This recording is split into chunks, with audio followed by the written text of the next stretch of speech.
তারা ইতোমধ্যে পুত্তি ও স্বামীকে গ্রেফতার করেছে। ঘটনার কয়েক ঘন্টার মধ্যেই ভারতে পালায় ফয়সাল ও আলমগীর। গত 12 ডিসেম্বর দুপুরে পল্টনের কালভার্ট সড়কে ইনকিলাব মঞ্চের মুখপাত্র শরীফুজ্জামান হাদিকে গুলি করে দুর্বৃত্তরা।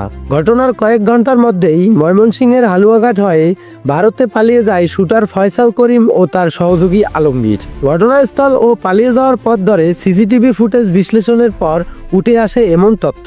অবশেষে মূল দুই অভিযুক্তের ভারতে পালিয়ে যাওয়ার তথ্য নিশ্চিত করতে পেরেছে পুলিশ।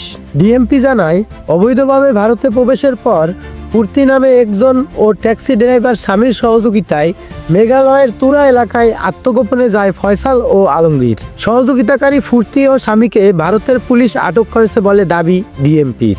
হাদি হত্যার ঘটনায় এখন পর্যন্ত 11 জনকে গ্রেপ্তার করেছে পুলিশ। তবে এর মধ্যে স্বীকারোক্তিমূলক জবানবন্দি দিয়েছেন 6 জন। পুলিশ বলছে 7 থেকে 10 দিনের মধ্যেই হত্যা মামলার চার্জশিট জমা দেবে তারা। তবে মামলার 17 দিন ও হাদির মৃত্যুর 11 দিন পরও হত্যার মূল কারণ ও পরিকল্পনাকারীদের তথ্য জানে না পুলিশ। আগামী 7 থেকে 10 দিনের মধ্যে আমরা চার্জশিট প্রদান করতে সক্ষম হব ইনশাআল্লাহ। সৌরভ হালদার, কর্ণভোকাল সংবাদ।